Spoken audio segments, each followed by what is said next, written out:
Está presentado aquí viene primero, esta propuesta primero Edith Adriana Delgado Ramírez, ella es de esta universidad, la Universidad Mexicana de San Nicolás de Hidalgo, y nos va a presentar un trabajo titulado Narración autoetnográfica de la experiencia somática nahuálica en la danza conchera.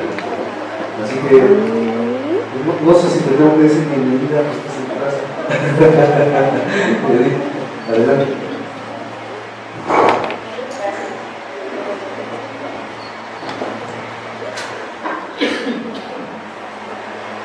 Hola, ¿qué tal? Buenos días. Saludos a todas y todos. Muchas gracias por invitarme, por estar aquí. Si quieres cambiarle a ver. Lo que voy a exponer enseguida es uno de los aspectos de mi tesis doctoral titulado Análisis somático de amor y mística en el cuerpo, quiasmo, persona del grupo de la danza conchera a cargo del jefe Manuel Luna en la Ciudad de México en la década de 1980. Cambia, por favor. Esta investigación me enfrentó a una serie de vicisitudes que en realidad ya vislumbraba. En primer lugar, investigué a un grupo de danzantes concheros que nada tenía que ver con el encasillamiento que por lo general se le tiene a este tipo de danza: folclor, fanatismo y mexicanidad. Por otro lado, los aspectos amor y mística fueron catalogados en exceso como subjetivos e imposibles de comprobar. Y por si fuera poco, la dificultad de encontrar referentes teóricos libres de sesgos colonizados y prejuicios, no solo de quien es neófito en estos temas, sino también ante quien se indigesta con temas de danza y danzantes. Afortunadamente, mis recursos fueron la recapitulación, la impecabilidad y el ensueño. La excelencia interna, vista como lo contrario a la exigencia, estaba en el fondo del camino de la danzante que soy. Doy testimonio vivido de todo lo que aquí se dice. Lo hice como una ofrenda a la comunidad que formamos en esa época, en especial a mis informantas, Cuca, Conchita, Cecilia, Nicolás, y en especial a quien nos mantuvo unidas, el jefe Manuel Luna de la danza conchera de la Mesa de Santiago Tlatelolco. Él, con su ejemplo, nos transmitió valores que han sido motivo fundamental de esta investigación: amor, comunidad y mística. Cambiar, por favor. Evidencié que la danza conchera está envuelta en un crisol de emociones, misterios, mitos, desacuerdos, inventos, sabiduría de transmisión oral, interpretaciones históricas y fuentes antropológicas colonizadas, de grupos ignorantes de su origen tolteca, de influencia católica, entre otros. Se remite a ella desde su agencia cultural, popular, tradicional, religiosa, artística e histórica prehispánica, entre comillas. A esta danza se entra por devoción, por herencia, para pagar una manda, para hacer una petición, para hacer un sacrificio e incluso para hacer ejercicio físico. Con algunos de estos motivos se puede estar en contra o no, pero eso no impide que se siga danzando. ¿Por qué? El grupo de danzantes concheros del que hablo y al cual pertenecí tuvo algunos intereses en común: buscar un camino de conocimiento en el cual se ponderara la epistemología de la experiencia vinculada al cuerpo en movimiento y a la sabiduría ancestral anahuaca, el gusto y el placer del movimiento danzado, y las influencias de Cuarto Camino y las enseñanzas de don Juan Matus en los libros de Carlos Castaneda. Cambiar, por favor. De esta manera, el marco teórico-metodológico se sostuvo en dos líneas: una que me permitió sustentar la metodología de investigación, como fue la transdisciplinaridad, la nueva etnografía, la autoetnografía y la somática como método de análisis. La otra línea dio validez y congruencia a las experiencias vividas del grupo, el cuarto camino y la Toltecaria. El cuarto camino, fundado por George Ivanovich Gurdjieff, filósofo ruso, fue investigador de prácticas esotéricas y místicas corporales ancestrales del Medio y Lejano Oriente. Encontró danzas, movimientos y prácticas meditativas que establecen las bases de su sistema y trabajo, el que da acceso a otro nivel de percepción, como también lo hacen las prácticas nahuálicas toltecas. Cambia, por favor. Acerca de la Toltecaria, me pregunté, ¿qué es ser un tolteca? ¿Qué es ser un nahual? ¿Y cuáles son las prácticas nahuálicas somáticas de la toltequidad? Identifiqué que para llegar a ser un tolteca hay que acceder a un grado de conocimiento arraigado en la sacralidad de la existencia, contenido en la sabiduría del producto cultural anahuaca conocido como la Toltecaria. Este se precisa como el arte de vivir en armonía.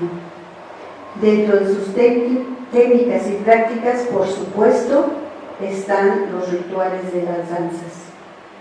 Algunos de mis fuentes fueron códices Borbónico, Borgia, Florentino y el de Tlatelolco.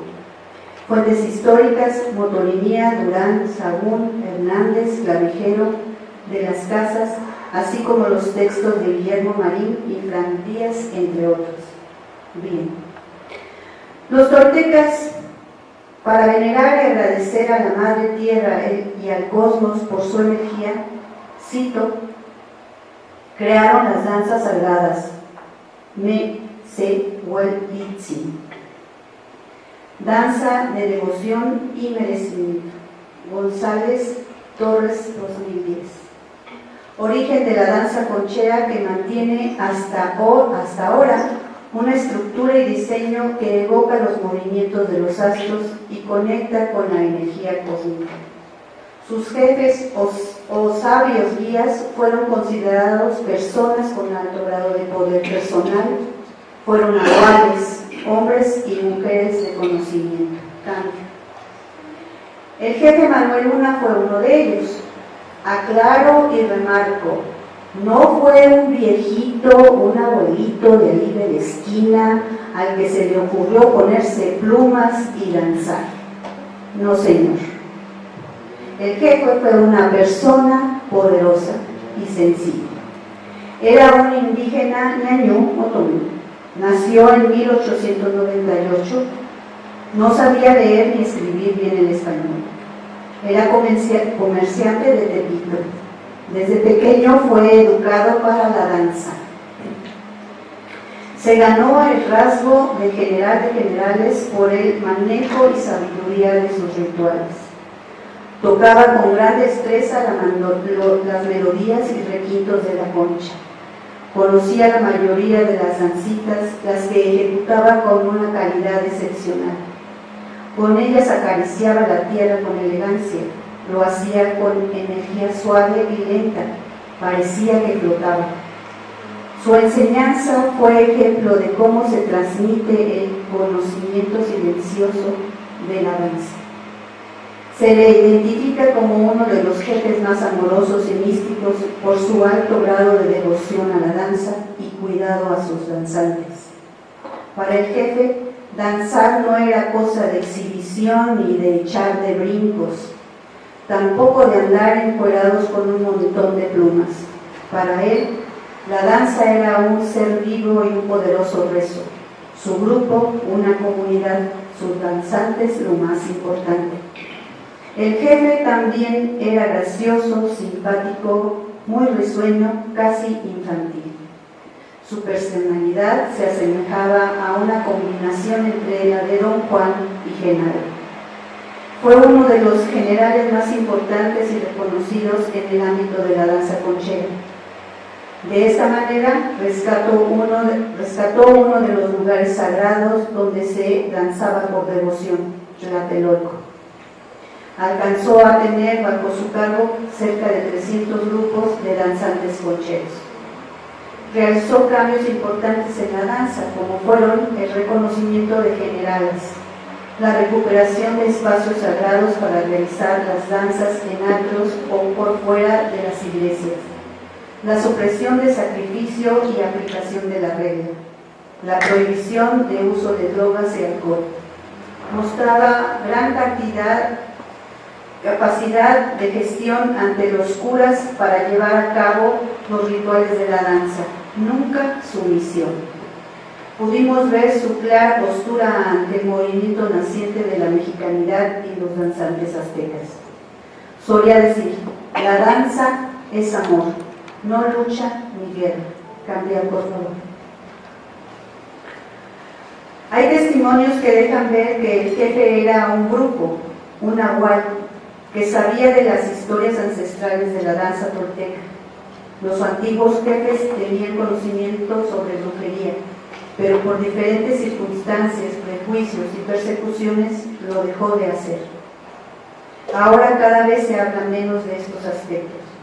El jefe era consciente de las energías que se manejan en la danza, así que guiaba muy bien a sus danzantes. Nos decía, cito a Conchita, cuídate, cuida a los demás, pregunta a tu corazón, conéctate con el centro del círculo.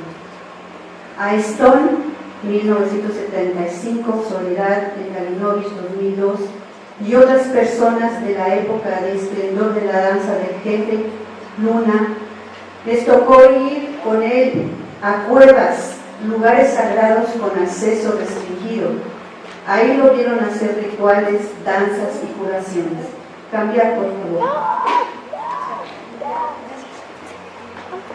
El jefe nos decía que para entender bien el sentido de la danza había que ir a esas cuevas y comprender cómo en algunas de ellas se puede ver cómo se vestían los danzantes antes de la llegada de los europeos.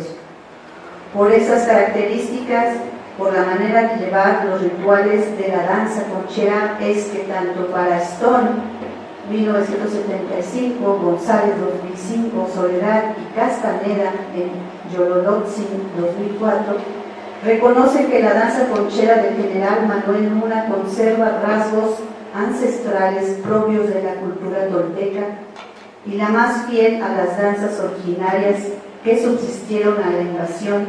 Incluso la reconocen como la auténtica danza conchera de resistencia. Cambiar, por favor. El jefe ganó autoridad y poder ante la Iglesia Católica. A los del grupo nos impactó verlo en 1989 junto al Dalai Lama en la Catedral de la Ciudad de México. Era un líder muy respetuoso y sencillo. Cuando le preguntamos, jefe, ¿qué le pareció el Dalai Lama?, sonrió y nos dijo, es un señor muy simpático. Para la mayoría del grupo, asistir a esta reunión fue muy significativo. ¿Qué ando haciendo por allá? Si aquí lo tengo todo. Coincidimos. Él sembró una semillita en el corazón de todas nosotras, una semilla. Esa semilla es con la que trasube toda escuela esotérica que busca unidad y armonía, que el corazón toque la mente y la mente el corazón, para pensar y actuar así, con el corazón. Cambiar, por favor.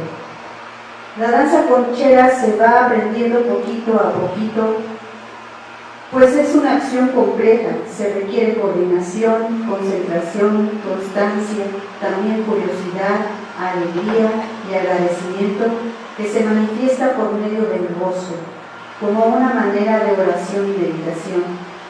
Es un camino de conocimiento al que he nombrado camino somático del danzante nahual. Desde el punto de vista tolteca, este tipo de danza educa la percepción para acceder a estados de conciencia con los que se puede percibir la total de la realidad. Cambiar, por favor. Así pues, en medio del bullicio de las fiestas en que se celebra la danza conchera, se puede vivir la intimidad y la experiencia somática nahuálica. Quetzalcóatl Está presente tanto en los atuendos como en la intención y devoción de quien danza con conciencia de ser. El danzar de esta manera surge de un deseo ancestral, epigenético y ontogénico. Nacer, gatear, andar, correr, danzar, morir. La danza es placer y reto ante la gravedad que nos jala hacia abajo e impulsa a volar. Sentir la presencia de nuestro Quetzalcóatl interno es la obligación. La danza conchera se celebra no solo en el territorio mexicano, también en el extranjero. Existe controversia en torno a toda esta información. Hace falta más investigación acerca de las danzas sagradas del periodo clásico o de esplendor de la cultura teotihuacana. También acerca del mito de la danza conchera, el que cuenta la batalla en el Cerro del Sangomar, que supone una tregua de paz entre los colonizadores cristianos y los chichimecas. Lo cierto es que en esos contextos surgió la danza conchera, un movimiento de resistencia y como estrategia de sobrevivencia cultural. La danza conchera, como práctica nahuálica tolteca, se le revela entonces como un arte supremo que dibuja en su hacer parte del devenir cíclico de la existencia. En sus diseños está la cosmogonía del comportamiento de las energías y los biorritmos: vida, muerte, día, noche, luz, sombra. Cambia, por favor. La muerte es el destino verdadero. Depende de cómo transites la vida, será tu muerte. Un danzante de la libertad elige el momento y lugar para morir, aunque esa tarea sea uno de los más grandes retos de la vida. Se recomienda poner atención, estar al acecho de percepciones finas mientras podamos percibirlas. Vivir en pleno gozo cada instante porque puede ser el último. No importa cuántas veces se te olvide. Regresa a sentir los indicadores de la percepción que te dicen que estás viva. Regresa a ti. Regresa siempre. También. La danza como un rezo, una vibración ascendente que contribuye al movimiento del cosmos, en constante agradecimiento, donde el cuerpo quiasmo persona se ofrece danzando y cantando. Con la dulzura de la danza cambiamos nuestro punto de encaje para ensoñar, ahí donde todo es posible, donde el amor es en plenitud y no hay separación. En la danza conchera nos preparamos para la última danza.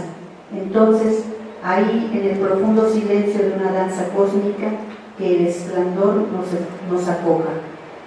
A pesar de que la danza conchera ha tenido un camino escabroso, confuso, incierto y a punto de extinción, la tenacidad de algunos danzantes influye a otras personas interesadas para dar validez a la sabiduría que contiene. Dicho de otra manera, el cuerpo quiasmo persona en estado de danza conchera es portador de conocimiento. La danza conchera da testimonio de la existencia de una civilización rica en arte, ciencia, tecnología y mística. Muestra el camino del danzante con amor, porque la energía que anima a quien danza lo hace consciente de sí, de ser capaz de conectarse con las fuerzas del cosmos desde su corazón humano. Cambia, por favor. Hacemos danza para conectar con la energía fina que da vida. El cuerpo es el responsable de que esto sea posible, porque la humanidad no tiene otra posibilidad más que percibir. La respuesta a quién soy llega en estado de danza, no desde la mente, sino desde la sensación. Solo tengo que estar presente. Entonces, a pesar de todo el ruido exterior, el silencio entra y me conecta con el cosmos. Entro en estado de éxtasis propio del sentimiento místico. Estamos frente a un tipo de conocimiento que centra su importancia en la comprensión que surge de la experiencia. Se trata de un sistema abierto, poco estudiado y menos comprendido. Puedo afirmar que no solo tenemos una inteligencia lógica, también una somática, que requiere de otra manera de pensar y escribir. Me aventuré a ello. En términos nahuálicos, es reconocer la sabiduría de la experiencia vivida en un corazón danzante. Es saber que se es unidad. Ahí es donde está la mística, en el poder acercarnos a la magia del nahual que está relacionado con la experiencia somática de las danzas ancestrales de la humanidad, con el chamanismo, pues, también. Para que la danza conchera conserve la herencia de amor y mística que nos dejó el jefe Manuel Luna, es necesario que quienes la integren sigan el camino del danzante nahual, es decir, aprender a colocar el ego en un lugar adecuado, que la importancia personal no diseñe las danzas, que el poder personal sea el estandarte que brille en cada danzante. Habría que honrar la práctica de la danza como camino de conocimiento somático nahual, de amor y mística, herencia que nos dejaron nuestros ancestros toltecas, de los que tenemos aún mucho que aprender para transmitir este conocimiento a otras danzas y a otros recintos de la humanidad. Gracias.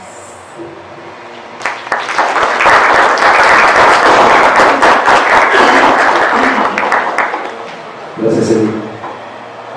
En un ratito charlamos. Bueno, vamos a darle paso a la siguiente propuesta de trabajo que va a presentar mi querido amigo Enrique Estrada. Tampoco sé si decir bienvenido porque estás en tu casa.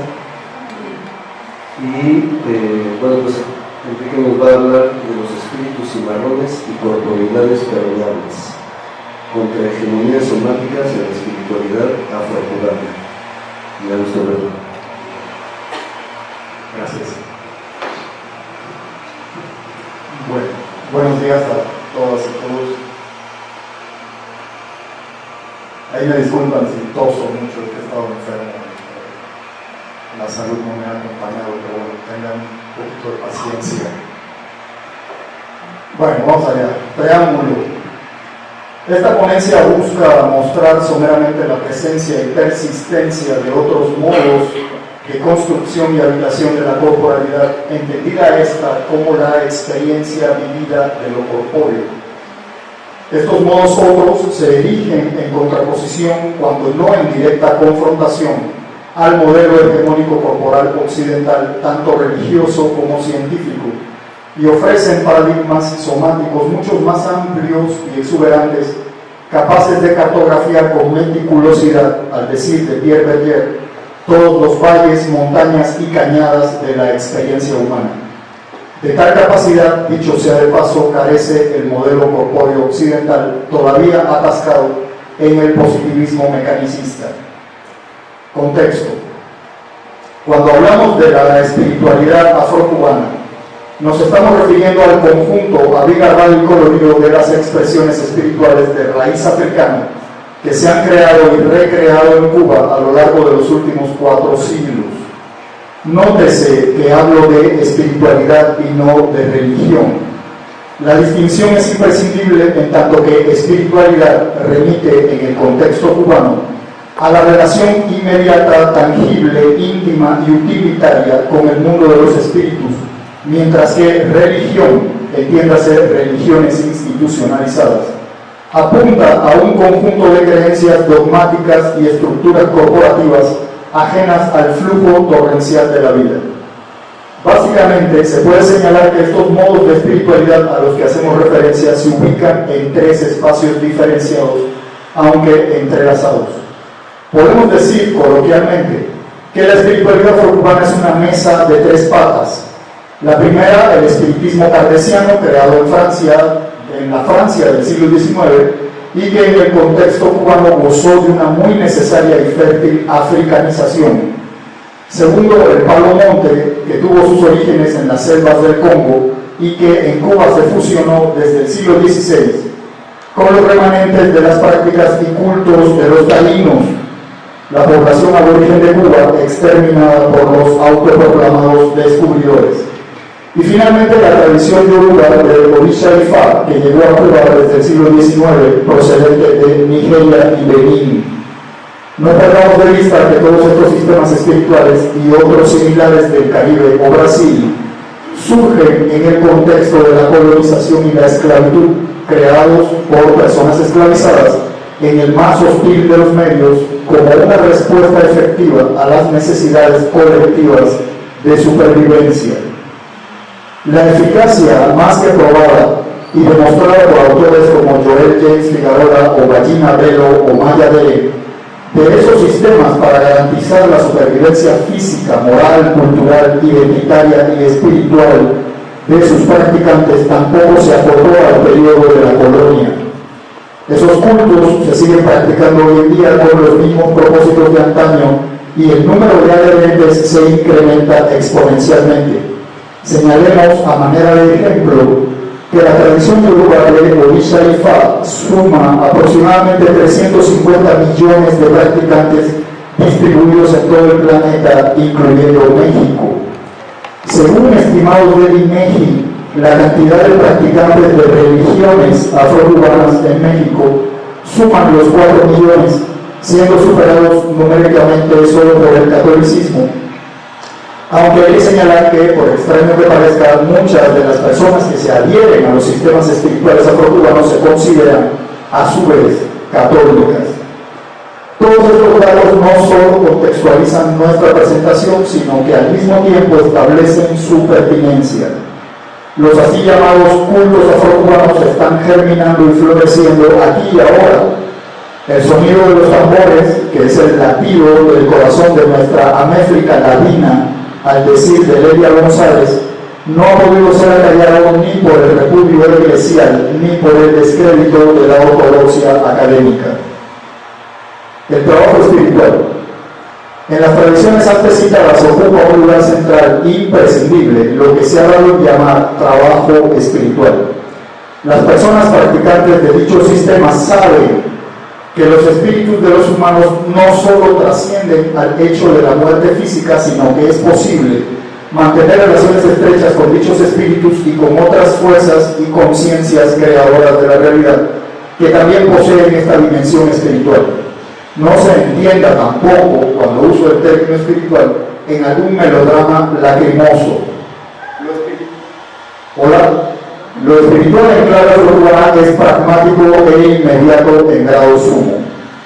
Hay en los sistemas que aquí tratamos varios modos de trabajo espiritual.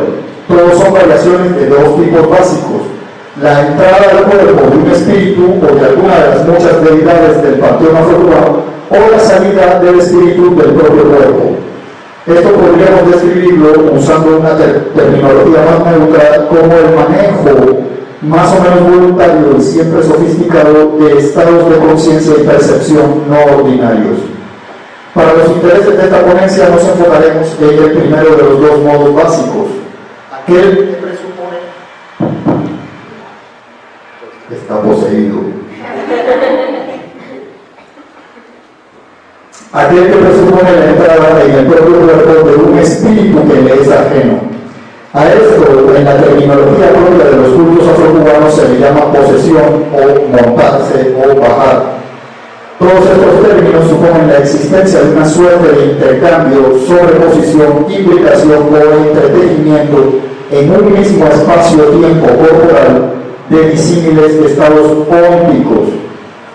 Es obvio que la idea o la experiencia concreta de espíritus que viajan y de cuerpos que lo reciben propone la entrada a una ontología diferente al modelo positivista occidental, aquel que supone la existencia de una mente individual e indivisible que controla desde el interior del cráneo a un cuerpo máquina que debe ser sometido a como de lugar a los límites de la razón o a la dictadura de la fe o a los caprichos del mercado.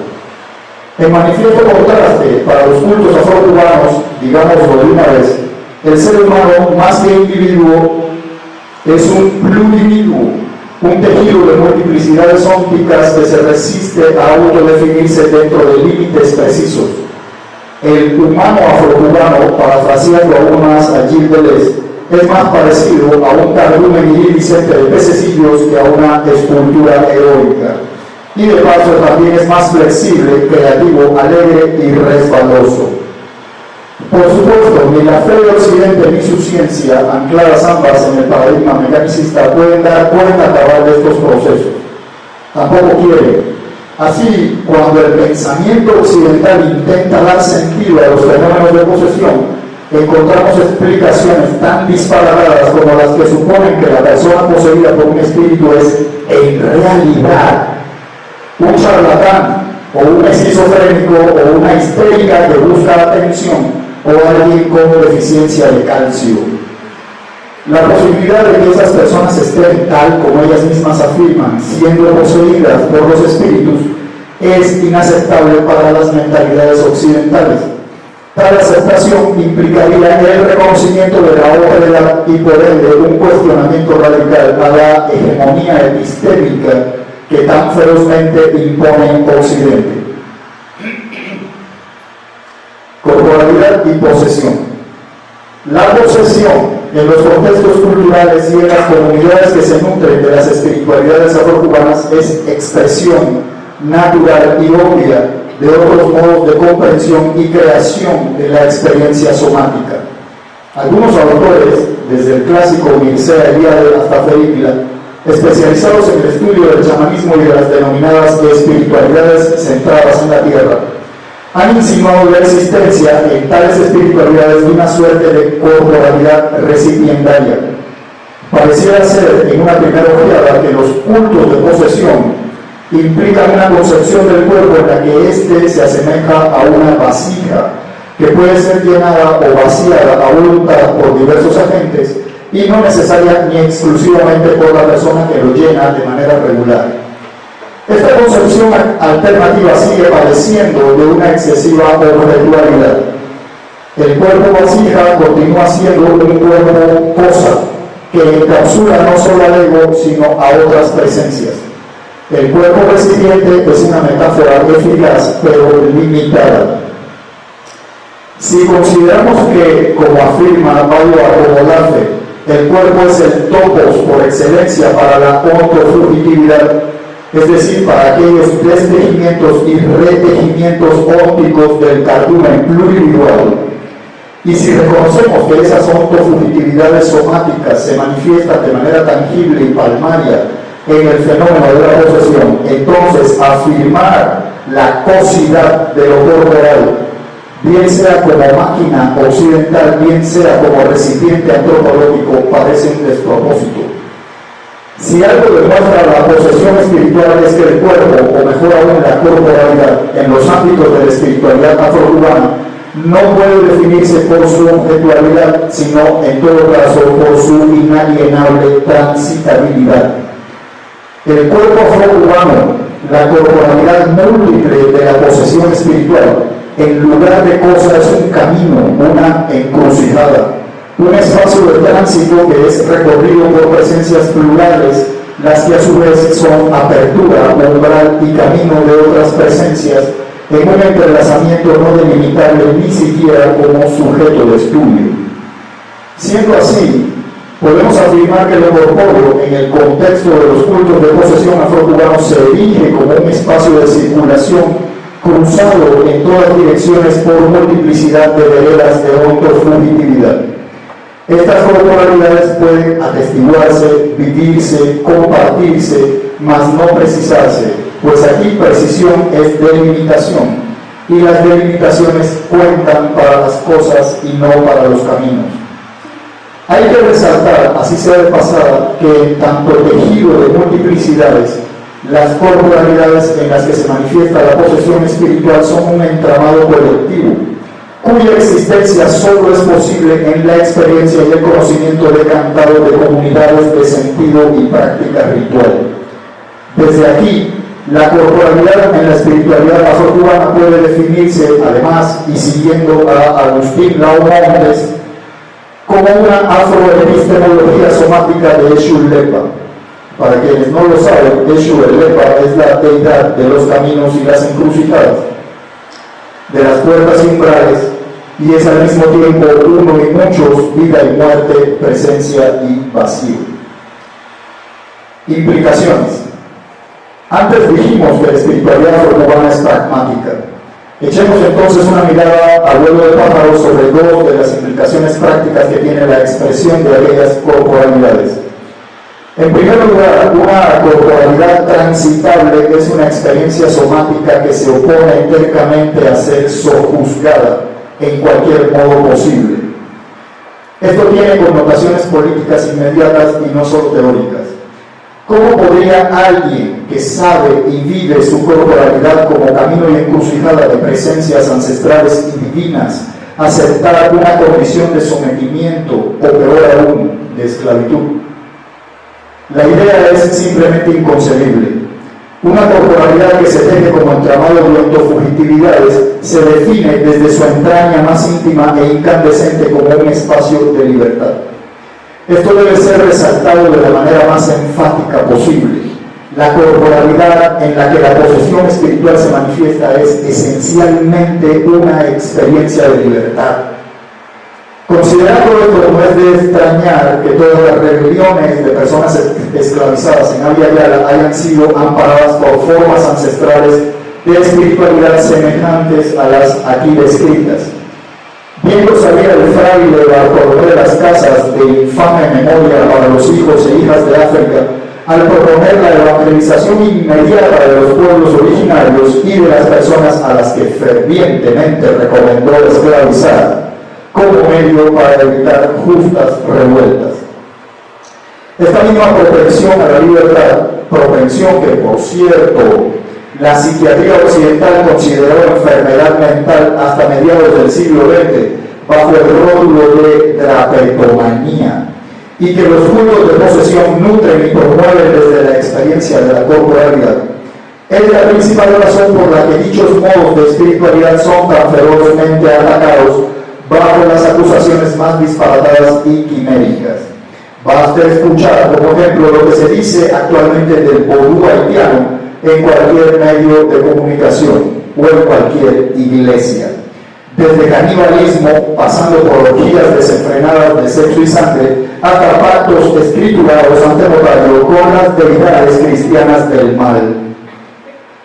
El ejemplo antes citado, además de revelar una proyección enfermiza y delirante, expone abiertamente la rotunda incapacidad occidental para aceptar que algunas personas no blancas, a pesar de lo que digan las Biblias o los manuales de diagnóstico psiquiátrico, se rehúsen a ser esclavizadas. Considerando esto, podemos afirmar con Ashanti Dina Orozco que las corporalidades afrocubanas son la expresión somática y política de una ontología cimarrona de Ogún. Y para quienes no lo sepan, Ogún es el dios de los metales y la guerra. Fue Ogún quien presidió la ceremonia de Ouaga Imán el 14 de agosto de 1791, con la que se dio inicio a la rebelión que conduciría 13 años después a la independencia haitiana. Hablando de la psiquiatría, ese ámbito académico e institucional que da plena continuidad, tal como lo han demostrado autores como Thomas Szasz o Peter Gotche, a la Inquisición medieval, incinerando cerebros en sus hogueras farmacológicas. Veamos ahora una segunda implicación, esta de índole médica. Cuando el fenómeno de la posesión espiritual ocurre fuera de las comunidades y espacios rituales que participan de las espiritualidades de raíz afro, sean cubanas, caribeñas o brasileñas, el diagnóstico inmediato es esquizofrenia o psicosis. Aún si esto ocurriera en un ámbito eclesial, la infortunada persona recibirá una culpabilizante reprimenda sacerdotal, será llevada de inmediato ante los representantes del Santo Oficio Psiquiátrico y será fuertemente medicada. El diagnóstico clínico, como afirma Robert Falconer, será una maldición que condenará a la persona a una vida de dependencia química, minusvalía física, social, intelectual y moral.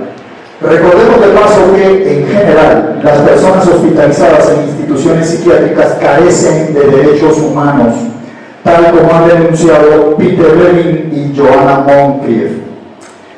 El cuestionamiento a semejante modelo operativo surgió desde mediados del siglo XX, justamente a partir de la crítica a la categoría de terapetomanía, que ya mencionamos. Asimismo, autores como Franz Fanon o Alberto Coutier han expuesto la ineficacia absoluta de los modelos médicos occidentales ortodoxos para relacionarse eficientemente con la posesión espiritual.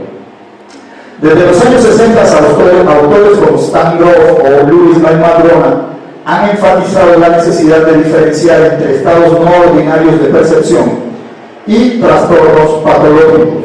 El término emergencia espiritual, entre otros, fue acuñado para ofrecer herramientas conceptuales que permitieran dicha diferenciación. Hay que reconocer, sin embargo, que todos estos buenos esfuerzos han dado poco fruto y las razones económicas y políticas detrás de estos modestos resultados son obvias. La enfermedad mental es un muy buen negocio que incluso puede ser exportado y hasta impuesto a la fuerza en ese embate neocolonial que se ha dado en llamar la psicolonización.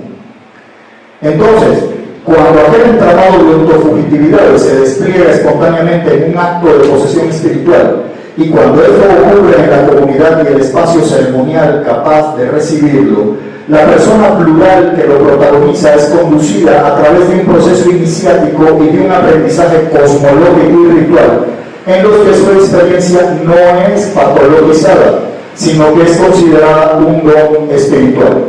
Ese don le otorga unas capacidades y unas aptitudes que su comunidad considera valiosas en extremo e imprescindible para su supervivencia como colectividad. Las diferencias de interpretaciones del mismo fenómeno suponen, como lo ha expuesto Antonella Faghetti, la divergencia entre una vida de sufrimiento, exclusión y escarnio, por un lado, y otra vida plena de significado, utilidad y sanación por el otro. De un lado tendremos a un enfermo, del otro a un especialista ritual. En el contexto adecuado, la persona que experimenta la posesión será guiada a cultivar y utilizar en favor de la comunidad su propia corporalidad múltiple e inaprehensible, que se expresará desde entonces como libertad, pluralidad y belleza. Conclusión.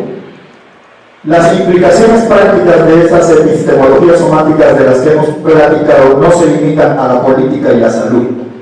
La corporalidad camino abarca todas las áreas de la vida personal y colectiva y su impacto puede ser atestiguado en cualquiera de ellas.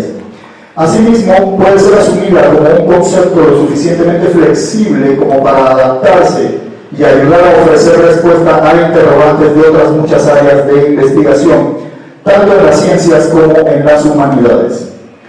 No ha sido nuestra intención en esta ponencia hacer explícitas todas esas posibilidades de indagación. Nuestro esfuerzo aquí es bastante más modesto, pero quiero creer que mucho más significativo. Me limito a sugerir que todas esas ruminaciones conceptuales son necesarias únicamente porque apuntan a un territorio vital que es posible recorrer, habitar y gozar. Cuando transitamos esos senderos, descubrimos atisbos deslumbrantes del misterio del ser y constatamos que nuestros pasos y nuestros cuerpos son también fibras del entramado total de lo real maravilloso. Sean mis palabras, entonces, una invitación al camino. Muchas gracias.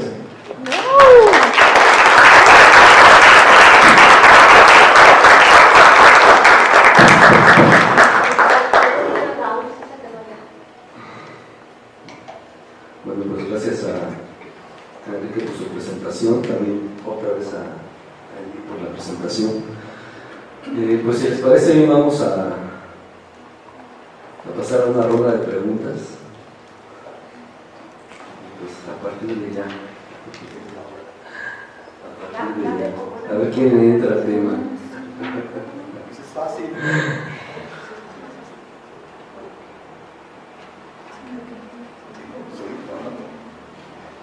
Mira, allá. Escuchar una semana. Por favor. No, pues es que ¿Recuerdas? Bueno. Es que este que quedó suspendida. Hola, buenos días. Bueno, ante todo agradecer, bueno, no escuché la primera ponencia, pero bueno, sí la segunda. Y bueno, soy cubana, entonces pues tengo también como, más bien como dudas o ideas, ¿no?, sobre lo que expuso. Siento un poco que a veces hay enemigos dentro de la misma comunidad, y con esto quiero decir que pues también podemos identificar dentro de esta comunidad afrocubana, o sea, que hace estas prácticas, pues también podemos encontrar embusteros y gente que de repente pues no lo está, o sea, no está siguiendo este camino espiritual que usted propone y que nos ha expuesto aquí, ¿no? Entonces, siento que esos serían como puntos a identificar dentro de la misma comunidad, como ahí mismo, o sea, como tienen a veces el enemigo durmiendo con ellos, ¿no? Y lo otro que me salta de lo que usted ha expuesto es esta idea de, y no lo había visto así, esta idea de un espacio de libertad, ¿no? Como esos cuerpos son cuerpos libres, ¿no? Y pues como cubana y con la situación que estamos viviendo ahora mismo, y hoy más que nunca creo, pues me pica mucho cómo teniendo estos caminos no los hemos implementado o tal vez está como dormido este espíritu ahora mismo en nuestro pueblo, ¿no? Cómo ni siquiera estos caminos nos están ayudando a salir de la situación en la que estamos. Entonces, solo como esas dos ideas para compartir, ¿no?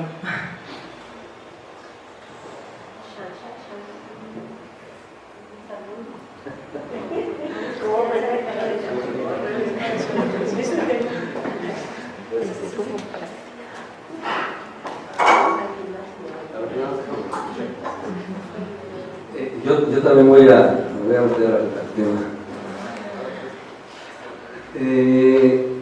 Digamos, yo creo que si en algo pueden coincidir estos dos trabajos, es en la indecibilidad que el cuerpo en sí mismo tiene, ¿no?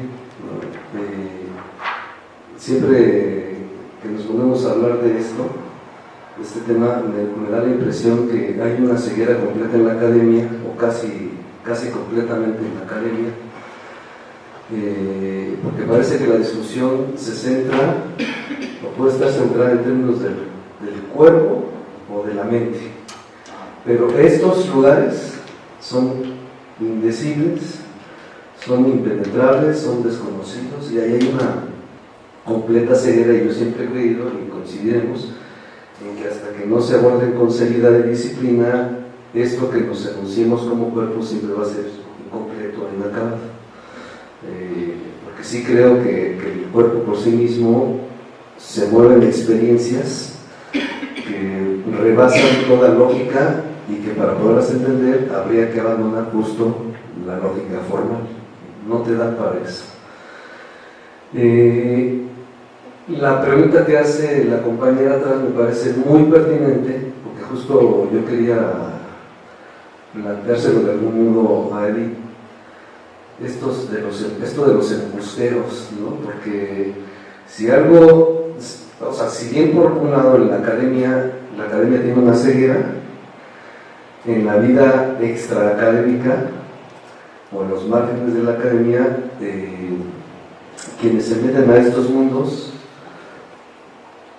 pues en buena medida son embusteros, aquí les decimos charlatanes, son estafadores o son abusivos. Yo creo que toca tanto a las espiritualidades afrocubanas como a las espiritualidades yo le llamo a la neomexicanidad, o al espiritualismo trinitario, o al raudal de luz, o a todos estos modelos que le apuestan más a otras experiencias de tipo espíritas, ¿no? O incluso los espiritistas también, ¿no? Entonces, por otro lado, en ese otro lugar, vemos cómo hay toda una afluencia de actores que hacen usufructo de este tipo de espiritualidades y las llevan al contexto de la lógica del capital, o hasta de lo que Paul Ricoeur llamaría como la maldad, ¿no?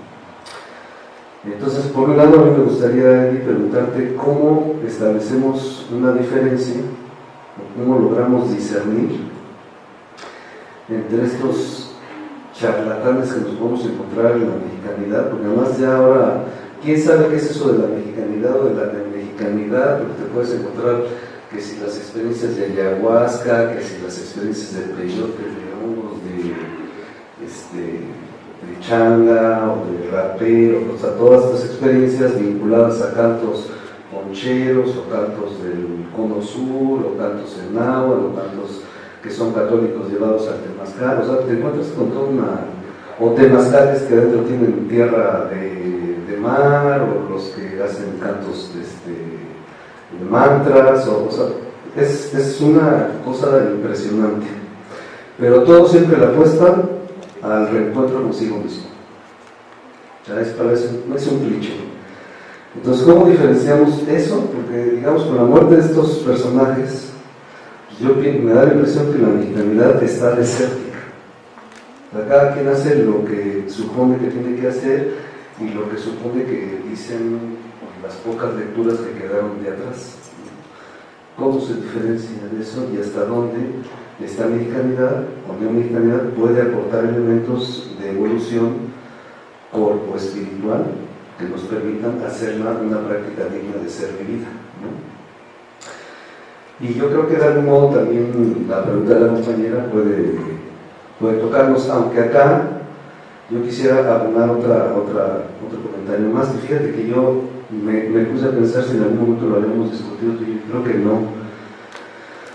Y que en el momento justo que tú estás planteando el tema del cuerpo como recipiente, vasija, creo que fue vasija, ¿no? Justo yo estaba pensando en eso estaba pensando, porque digamos hoy día la discusión, o la discusión que yo hago, pero la tesis que veo presente es somos cuerpo, y todo el tiempo es somos cuerpo, y parece como si ya la tesis no pudiera tener una antítesis, ¿no? Y yo desde hace años con este Bobbio, yo discutía porque él es el que trae la tesis de somos cuerpo, y decía, es que no estoy tan seguro que en estos contextos de espiritualidad pudiéramos hablar y concluir en somos cuerpo. O sea, porque si uno analiza, por ejemplo, las espiritualidades indias, o las espiritualidades sinoamericanas, o las espiritualidades de estos lados, pareciera ser como si la conciencia y el espíritu fueran cuerpo, pero no reductibles a él. Y justo el ejercicio que tú planteas de la posesión, o del bajar al muerto, me abre como nuevamente me abre esta reflexión sobre si en verdad tendríamos que concluir en somos cuerpo, o hasta dónde el ser, el espíritu, el alma, como se le quiera llamar por ahora, fuera como esa cosa que hibrida, que se fusiona, pero que en algún momento abandona. No sé si no estoy notando tan así, porque yo creo que hay una discusión que puede ser muy rica y que puede incluso alimentar a los espacios académicos para no concluir en somos cuerpo. No sé, yo creo que ahí hay una discusión que puede ser inacabable, pero que no deberíamos abandonar. Pienso, por ejemplo, lo que son estos contextos muy espiritualistas, pero lo podemos pensar también en los términos de los actores que van perdiendo partes del cuerpo ya por enfermedad, por accidentes, y entonces pensar en términos de soy cuerpo, pues entonces habrá qué parte del cuerpo soy, ¿no? Yo creo que hay una discusión abierta, así que ¿quién quiere responder primero?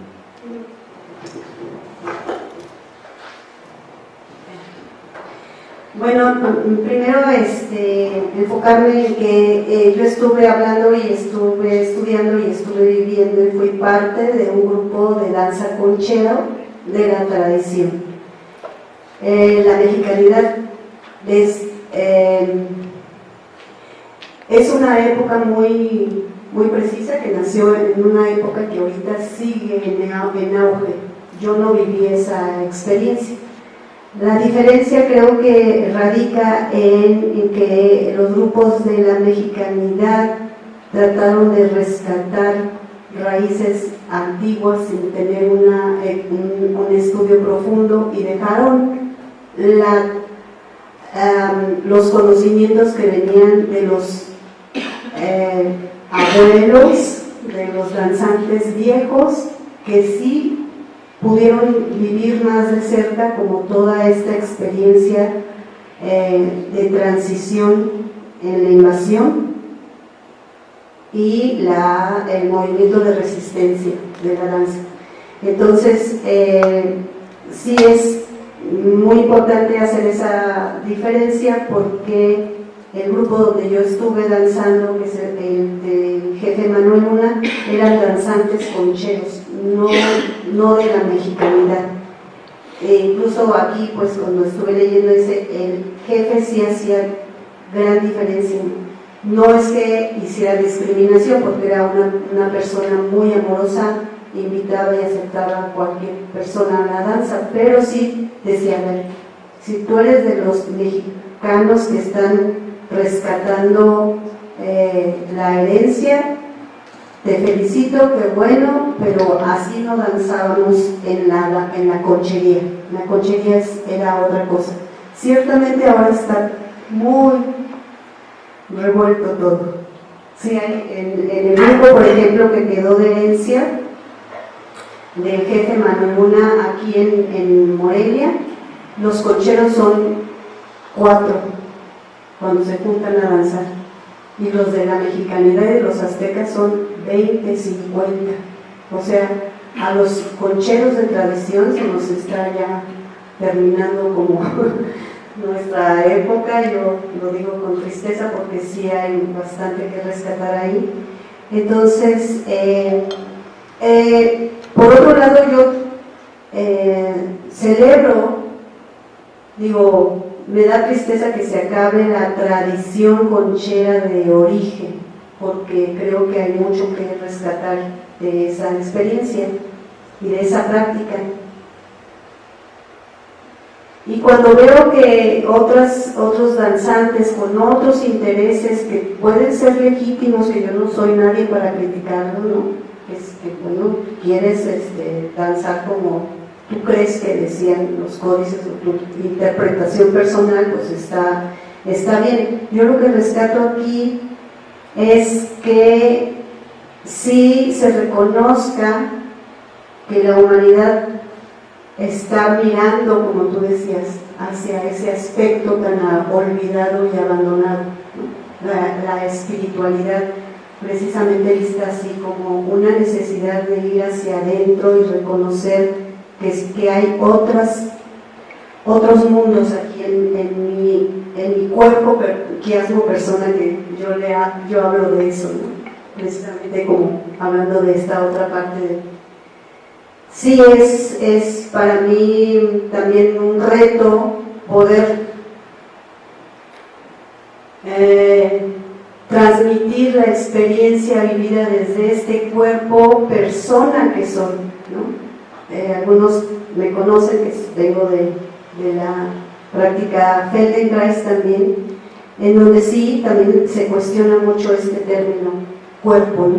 Porque lo dejas, toda la experiencia que yo estoy viviendo en este ser que soy, lo reduzco a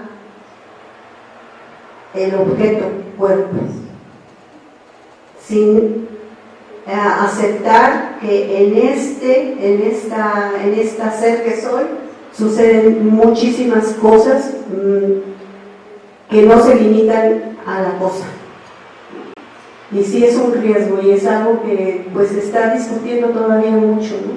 ¿Cómo me nombro? ¿No? También, por ejemplo, dentro del camino del cuarto camino, se rescata mucho esta cuestión de la experiencia, no de lo sintiente, sino de la sensación, del censarme. ¿Sí? Yo cuando me censo, no censo nada más la carne, huesos. Hay algo más ahí. Y reducirlo a cuerpo, pues sí, creo que se tiene que abrir vamos a seguir experienciándonos y pensándonos de otra manera. Gracias. Eso se espera. Bueno, un poco para abordar brevemente lo que planteabas. El tema de los estafadores es largo y peliagudo y depende un poco de lo que las personas estén buscando también. Y digo, no es solo común en el ámbito afrocubano, aquí en México. Pues, levantas una piedra allá afuera y salen 3 estafadores que te ofrecen ceremonias de lo que sea. Pero, digo, yo he tratado de establecer como ciertos estándares, porque es una pregunta que surge muy comúnmente, ¿no? En espacios académicos y también en espacios donde se discuten, que no son precisamente espacios académicos, pero sí se discuten estos temas, por ejemplo. O por ahí en algunos videos que he hecho, que subí a YouTube hablando de estos temas también, ¿no? Donde también es un espacio de discusión del propio tema de los estafadores en todos los espacios, absolutamente todos los espacios, ¿no? Pareciera ser que es la norma en cualquier espacio espiritual, dígase de tradiciones chamánicas, tradiciones afrocubanas, budistas, hinduistas, de lo que quieras. La norma es que sean estafadores. Y surge siempre la pregunta, bueno, ¿y cómo lo defino, no? Y el problema es que para algunas personas algún fulano puede ser un gran maestro y para otra persona puede ser un absoluto estafador. Entonces es muy difícil establecer una diferencia tajante y decir, bueno, esta persona no es alguien confiable. Por eso pienso que depende un poco de lo que estemos buscando, qué tipo de cosas. Porque, por ejemplo, dentro del mundito de esta subcultura de la santería en México, yo soy más o menos un estafador también, porque no me sé de memoria todas las ceremonias y todas esas jerigonzas que dicen, y que nadie sabe lo que quiere decir, pero bueno, la repiten, ¿no? Pero para otras personas es justo lo contrario, ¿no? Estar cerca de mí es una forma de protegerse contra otra clase de estafadores. Entonces depende mucho de lo que cada quien ande buscando, ¿no? Claro, también, más que las tradiciones chamánicas mexicanas, que son un poquito más abiertas, digamos, más permeables a la improvisación, se pudiera decir. En las tradiciones afrocubanas hay como se sabe cómo se hacen las cosas, ¿no? Y cuando te sales de eso, pues, digo, si te entregan, no sé, una prenda de palo que lo que adentro tiene es acerrín, pues, obviamente no, te están engañando, pero la gente no lo sabe, ¿no? La mayoría de la gente no lo sabe, y puedes comprar una prenda, otro día les explico qué cosa es. Una prenda de palo la puedes comprar por internet, ¿no? En Amazon, la puedes ir a comprar al mercado de Sonora, allá en el DF, ¿no? Te cuesta más o menos 3,000 pesos, depende de lo que tenga dentro, ¿no? Entonces, y hay gente que se conforma con eso, y hay gente para la cual eso es suficiente, ¿no? Y no buscan más allá. Entonces, claro, también puedes decir, bueno, ok, hay ciertos límites, hay ciertas fronteras que no se deben traspasar, por ejemplo, ¿no? Que tienen que ver con cuestiones morales. No es muy común el abuso sexual en estos círculos, ¿no? hay miles de páginas de Facebook donde denuncian a estos supuestos sacerdotes de tradiciones afrocubanas o chamanes o lo que sea, ¿no? Y dices, bueno, esto es obvio que es incorrecto, pero a lo mejor es obvio para nosotros, pero para mucha gente no lo es. O sea, para muchas personas son engañadas miserablemente creyendo que lo que están haciendo está bien, ¿no? Entonces, también yo creo que uno tiene que poner como sus fronteras y decir, bueno, puedo llegar hasta estos límites, pero más allá no. Y si esta persona me propone traspasar estos límites, pues aquí no es. O sea, agarro mis cosas y me voy a otro lugar, ¿no? Creo que puede ser una manera de prevenirse un poco, ¿no? No al 100%, pero por lo menos hacer un filtro más fino, digamos. Y ser estricta con las personas, ¿no? Exigir quiénes son tus credenciales, a ti quién te inició, cómo aprendiste, dónde aprendiste, cuál es tu experiencia, ¿no? Ver a la comunidad, cómo se relaciona esta persona con la comunidad, ¿no? Cómo se relaciona con sus ahijados, con sus ahijadas, con las personas a las que atiende, cómo está el tema del dinero, también cuánto cobra, ¿no? Digo, yo he sabido de ceremonias que yo cobro a 1,500 pesos, que luego alguien las cobra por ahí a 50,000, ¿no? Dices, oye, pero si lo que hiciste fue cantar media hora, hombre, ni que fueras Pavarotti, ¿no? O sea, por favor, ¿no? Entonces, son cosas que hay que revisar, ¿no? Ahora, pasando al tema de los espacios de libertad, que tiene relación con el primer punto, originalmente todos estos sistemas surgen, en especial el Palo Monte, que es el más antiguo, digamos, surge en el contexto de los cimarrones, de estas personas que se escapaban al monte y tratando de huir del amo, ¿no? Pero ahí se encontraban también con los taínos, ¿no? Y es algo que no se ha investigado mucho, pero que por ahí anda, de las relaciones. El Palo Monte absorbió mucho de la espiritualidad y la religión de los taínos y de las prácticas de los taínos, y eso está inmerso dentro del Palo Monte y se le considera que viene de África, y no es así, ¿no? Entonces surge, digamos, un buen paralelismo que podemos establecer es con el vodú haitiano, ¿no? Son sistemas espirituales que surgen para poder enfrentar el trauma de la esclavitud, ¿no? Por lo tanto, tienen que dar herramientas, no solo rituales, sino también a nivel psicológico, ¿no? ¿Cómo adquieres? Y lo dice Maya Deren en su libro de Divine Horseman, ¿no? el jinete divino, habla de que justamente fue no sé si ahora me entra la duda si lo dijo ella o lo dijo Alfred Mentor, no, ¿quién hizo la introducción? Lo dijo Joseph Campbell. No estoy seguro si fue él o fue ella, pero en el libro se dice que justamente el vodú fue la fuerza moral detrás de la rebelión que llevó a la independencia. Es decir, son sistemas que tienen su origen en África, tienen su origen en tradiciones indígenas, pero que se recrean en el contexto de la esclavitud para permitir que estas personas no acepten ser esclavizadas y puedan recuperar su libertad o su dignidad, ¿no?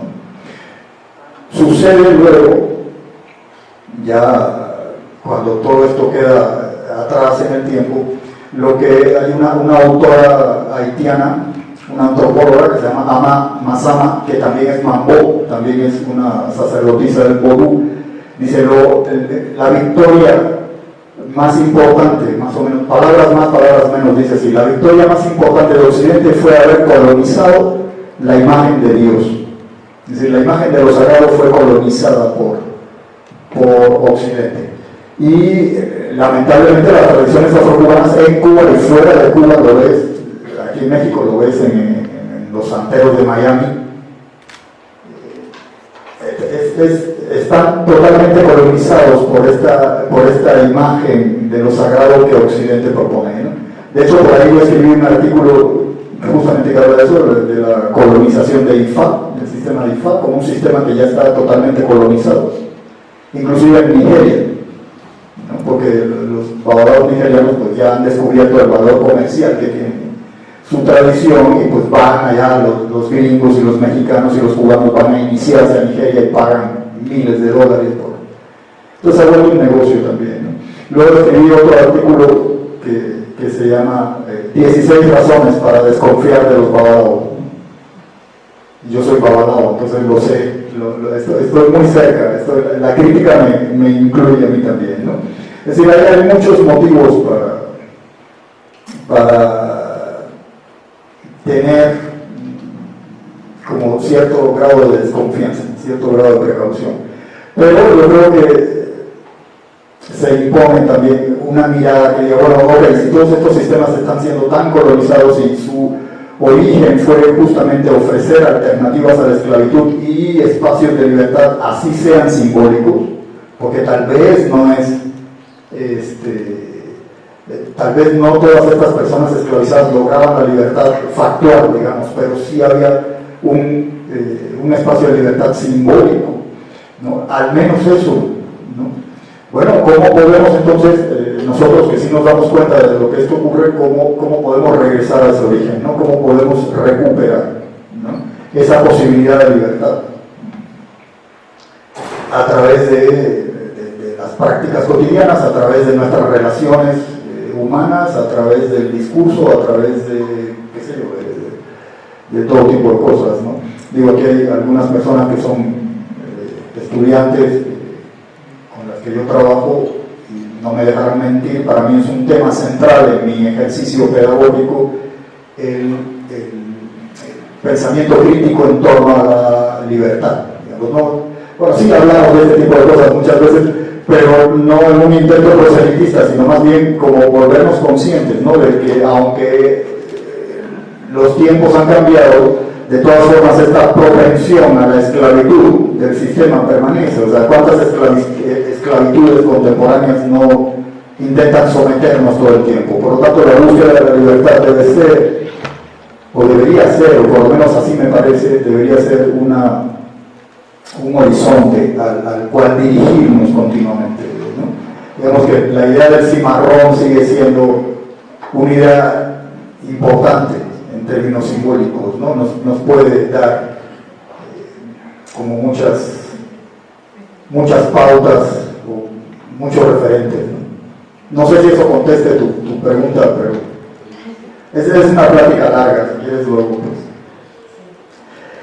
Con relación a lo de esto de si somos cuerpo y eso, pues sí somos cuerpo, pero el problema es que se vuelve una definición tan general que cómo la asimos, ¿no? Porque también podemos decir, bueno, somos vida, pero ¿cómo defines vida?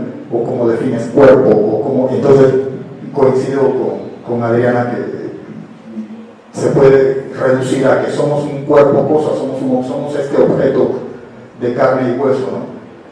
Entonces, ¿cómo definimos cuerpo? Somos cuerpo, pero ¿cómo lo definimos, no? Desde esta lógica, desde esta perspectiva, bueno, somos cuerpo, pero ¿qué es cuerpo? Cuerpo es un tejido de relaciones, ¿no?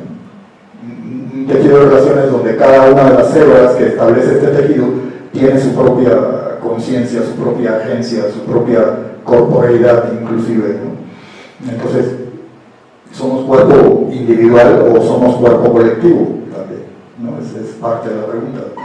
¿Somos un cuerpo único o somos un cuerpo ambiente? Porque si yo quito la atmósfera, mi cuerpo se destruye instantáneamente. Entonces puedo decir que la atmósfera es parte de mi cuerpo también. O si quito la fuerza de gravedad, mis huesos se desintegran. Entonces la fuerza de gravedad es parte de mi esqueleto también, ¿no? Entonces o sea, hasta dónde establecemos el límite, ¿no?, de la definición de cuerpo. ¿Alguien quiere hacer una pregunta? Bueno, yo hago la última, si quieren cerramos. Voy a empezar con este ejemplo. Hace no mucho estaba viendo que existen unas maquinitas, unas que se llaman máquinas radiónicas. Que son maquinitas que dicen que sirven para hacer amarres.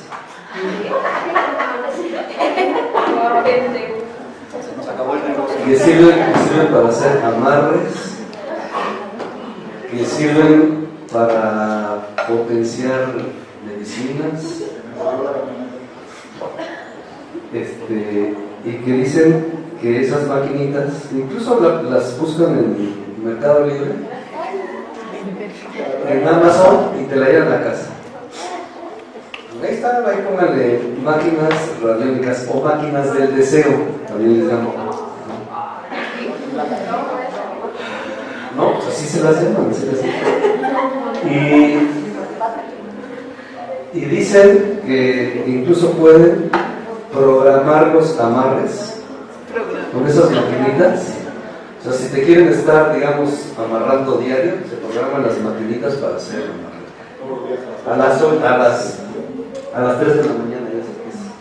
A las 3 de la mañana, ¿no? Podemos encontrar ese tipo de prácticas de tecnologías. Podemos encontrar ya esto que te decía Adriana de las ceremonias que a veces en una noche te meten ayahuasca, peyote, hongos, bufo y terminan con temazcal. Y un churro y terminan con temazcal.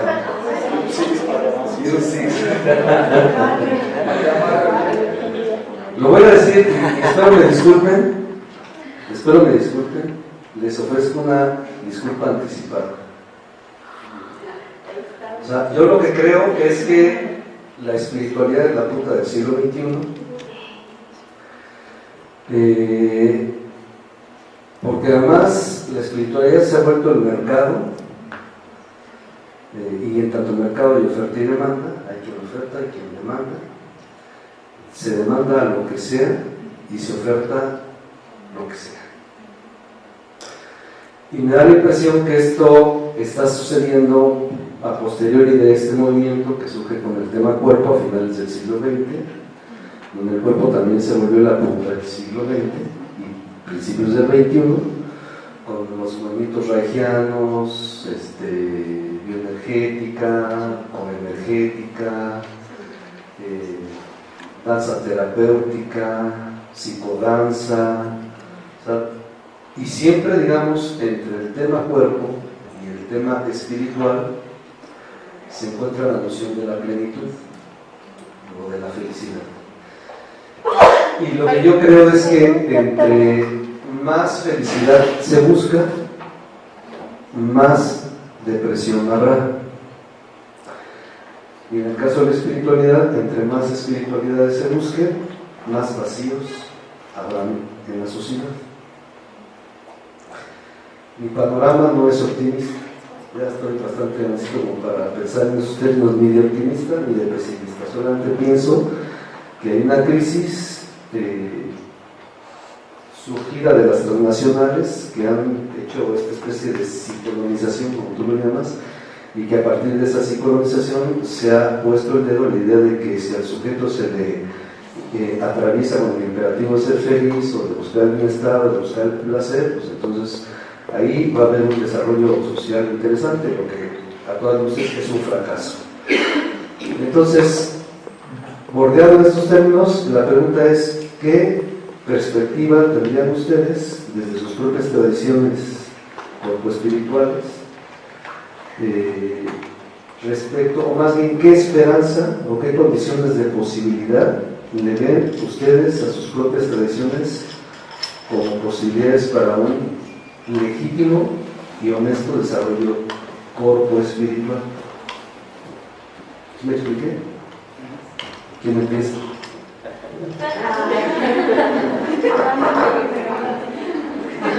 Bueno, solamente quiero hacer una pequeña aclaración, y es simplemente invitarlos a investigar más.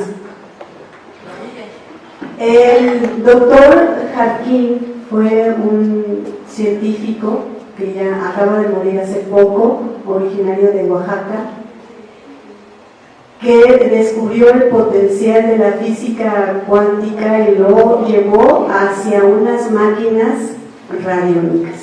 Es un trabajo bastante serio, bastante formal. Lo pueden buscar, no como maquinitas para hacer amarres, pero sí como un trabajo muy, muy serio. Les invito a que investiguen eso. ¿Quieres hacer una acotación? Sí. Una acotación. No, sí se me escucha, ¿no? Solo una acotación. No es que yo ponga en duda la eficacia de las máquinas. No quiero que suene eso. No estoy poniendo en duda la eficacia o no de las máquinas. En realidad lo que estoy haciendo es poner en la mesa de discusión una serie de artefactos o de usos, de ofertas y demandas que hacen que eso que se denuncia como que puede ser incluso una máquina funcional, se haya llevado al contexto de la lógica del capital y de los abusos en otros campos. Pero no quiero que se piense que estoy poniendo en duda eso. Lo que digo es, ahí hay una serie de recursos tecnológicos, espirituales, corporales, que están en el centro de la mesa del capital, ¿no? Gracias. Sí, justamente es eso, ¿no? O sea, los elementos están ahí, ¿cómo los usas? Es la cuestión, o sea, ¿cuál es el rango moral, ético para el uso de estas cuestiones? Es igual con la danza, igual con todos los aspectos, las demandas espirituales. Eso está ahí, ¿cómo lo usamos? ¿Cómo limpiamos este espacio, estos valores, ¿no? De cómo hacemos uso de ellos? Esa es la cuestión, y a mí la verdad me da gusto. No me preocupa tanto como a Carlos, porque yo lo veo como un proceso natural. O sea, lo vemos qué pasó con la racionalidad, ¿no? En la crítica a la razón, o sea, ¡fua! Ya hasta negarle, decirle guácatela, ¿no? ¿Qué pasó con la corporalidad, como dice Carlos, no? Ay, entonces sí, el deshogue y todos contra todos y el cuerpo y así. ¿Qué está pasando ahorita con los espirituales? Démosle chance a que apenas si surge, ¿no? O sea, surge la importancia, o sea, como dijiste al principio, se está viendo. Hay espiritualidad, no me digas, ¿sí? Y vamos a hablar de ella a las 8:30 de la mañana cuando nadie viene. O sea, apenas está saliendo, y cuando apenas está saliendo es como cuando yo me salí de mi casa, ¿no? Y tenía así amarradita, era una niña bien en mi casita de clase media. Cuando me salí, estuve, o sea, la verdad me destrampé. Y hubo un tiempo en que tenía que aceptar ese destrampe y esa revoltura, y ya no se entiende quién es quién y cómo, es parte de la, yo lo veo así, de la limpieza, del desajuste que pasa siempre, ¿no? Que hay que transitarlo y darle chance a ver qué más nos espera con la humanidad. Yo sí tengo esperanza, pues, porque si es un espacio, es un tema que, pues, el que no se habla tan fácilmente, es muy difícil, simplemente que se acepte hablar de esto, en términos de experiencia vivida, ¿no? Sin negarla siquiera. Pues sí, a mí sí me da gusto. Gracias.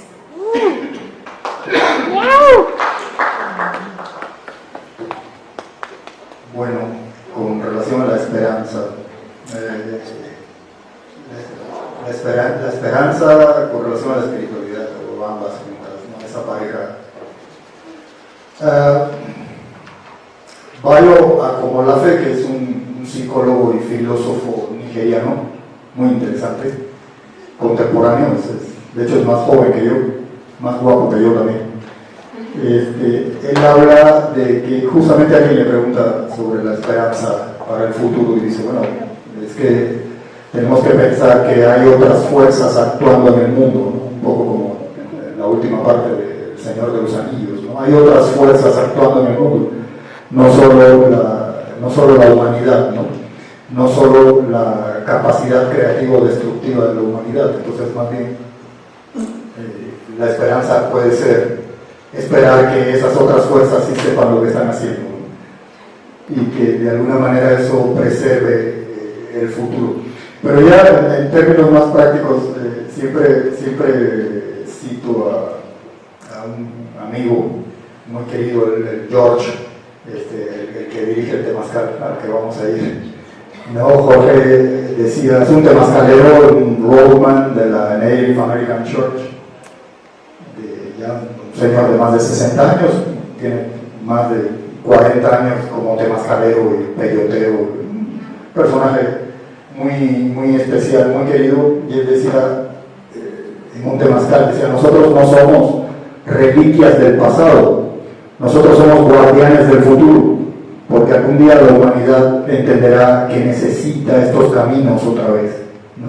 Nosotros simplemente estamos guardando el camino, estamos protegiendo el camino y transmitiéndolo a la siguiente generación de la manera más saludable posible, de la manera más creativa posible, en la esperanza de que la siguiente generación también guarde esa semilla para cuando llegue el momento de germinar y de florecer, ¿no? Entonces,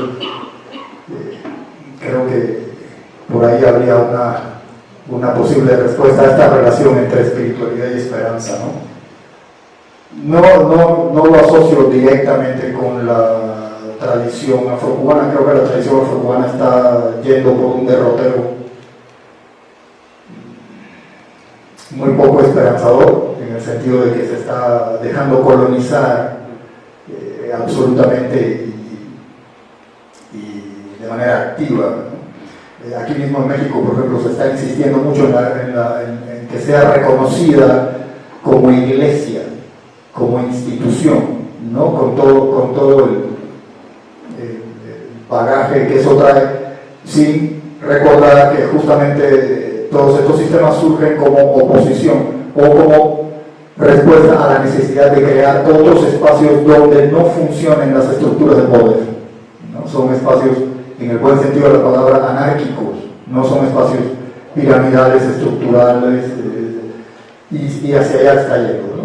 Entonces, es posible que fuera de estos, o sea, aún dentro del sistema, pero en la periferia, en los espacios liminales, en las fronteras, pues podamos seguir existiendo estos personajes que no encajan y que son los que tienen la capacidad de guardar algo para el futuro, ¿no? Pero no creo que haya mucho más, ¿no? Nada más en ese sentido.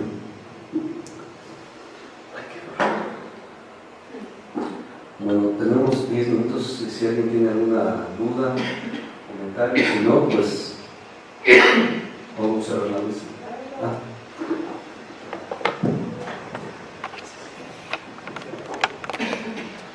No, a mí me llamó la atención la pregunta que te hace Carlos, pero a lo mejor más bien te la vuelvo a hacer por la reflexión, a ver si por ahí lo piensas tú. A ver, y tú decías, ¿cómo llegas a qué es lo que estás buscando cuando llegas, ¿no? Y regresando al tema de la posición, no es lo mismo cuando te acercas a las religiones afrocubanas porque te llama la atención, porque te inquieta, porque quieres algo, ¿no? A cuando no tienes de otra, porque te suceden cosas que no hay otra explicación y que la única otra alternativa es el psiquiatra o el cura. Y de alguna forma ahí se encuentra otra alternativa distinta, ¿no? Entonces pienso, como para dejar de lado un poco y no permitir que todo ese asunto de la estafa se meta, porque creo que no era el centro es qué es lo que se está jugando en el asunto de la posesión, cómo eso implica una cierta comprensión de quiénes somos, ¿no? Como regresar un poquito a eso, porque creo que eso sucede de manera distinta aquí en México que como sucede en Cuba, ¿no? Porque las condiciones son distintas y es distinto también a como sucede o como sucedió en aquella época a la que hace referencia en Haití, ¿no? Las condiciones culturales, sociales son diferentes, ¿no? Y el tema de la posesión, no, digamos, si bien dentro de las prácticas puedes encontrar similitudes, lo que significa en un lugar y otro para las personas que lo experimentan es diferente. O sea, no sé si quisieras como un poco hablar de esa dificultad, de esa contradicción que existe.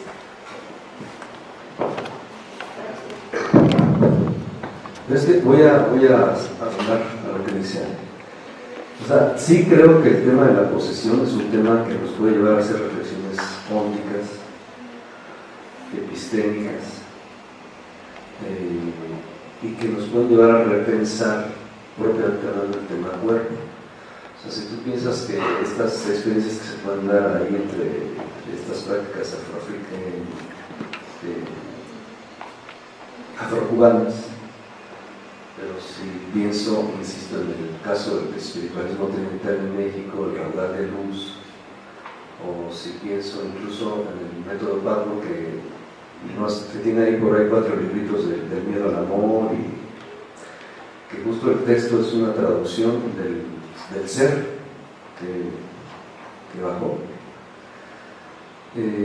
Es más allá, digamos, de lo incomprensible que pudiera parecer si damos acto de fe, pues hacemos acto de fe de esas experiencias. Yo creo que cuando se habla de un desalojo o se habla de una posesión, etcétera, o de que el manto baja, creo que eso nos debería llevar a replantearnos la pregunta por el cuerpo, o no a replantearnos, sino a buscar respuestas a partir de la pregunta cuerpo. Soy cuerpo podría ser puesto parcialmente en cuestión, porque pues desde otras culturas o desde otras prácticas uno diría también tengo cuerpo, no porque hay alguien que mira, digamos que si pienso en las culturas hinduistas, los hinduistas dicen soy cuerpo, sí, pero hay alguien que mide ese cuerpo, por lo tanto entonces hay alguien que va a ser el cuerpo, también tengo cuerpo, soy cuerpo pero tengo cuerpo. Entonces, ¿qué soy? Soy mente. Sí, pero hay alguien que en este momento está observando la mente. Entonces significa que no solamente soy mente, hay algo que va más allá de la mente, y así llegan hasta el testigo. Entonces yo creo que estas culturas o estas prácticas nos pueden llevar a abonar información o conocimiento que desde la academia no es suficiente. Y la tesis a la que se arriba, somos cuerpo, pues es una tesis no solo general, sino también me parece además visto desde estas otras prácticas ilimitada, por decirlo menos. Yo creo que va por ahí, ¿no? Pero ya me perdí. Un poco me llama la atención por lo que te preguntaban, ¿no? ¿Qué quiere decir en Cuba esta cuestión de la libertad? ¿No? Es distinto de lo que podría querer decir en México. Lo mismo la posesión. ¿Qué implica para las personas que viven la posesión en México experimentar eso? Es diferente de lo que implica para las personas en Cuba o lo que implica para las personas en Haití. Aunque podemos pensar que se trata de una misma tradición, las características de estos lugares hacen que la experiencia sea distinta. Bueno, hablando en términos ideales, ¿no? Porque creo que, bueno, no sé a ciencia cierta cómo está el asunto en Haití, pero en Cuba pues, sabemos que está muy degradado y ya la posesión se ha vuelto más un acto casi teatral, ¿no? Que cumple su función, tiene un valor identitario en todo caso, ¿no? Pero bueno, pensando en cuando la cosa sí era en serio, pues bueno, la gente que todavía va a muertos y eso de manera como más íntima, más en espacios domésticos y familiares. Yo creo que la diferencia principal está digamos, en México hay, dado el contexto católico en el que o mayormente católico en el que se producen ese tipo de experiencias, hay una especie de substrato anterior, ¿no? O sea, primero se es católico, luego se pasa por una crisis, que puede ser de muchos tipos, y se deja atrás ese tipo de religiosidad, o por lo menos se pone en tela de juicio, o por lo menos se le pone en pausa y dice, bueno, a ver, a lo mejor esto no es tan así como me están diciendo, y se accede a otro espacio, pero en el caso de las religiones o de los cultos afrocubanos, pues ese espacio muchas veces es optativo, es decir, puedo optar por este espacio como también puedo optar por otros.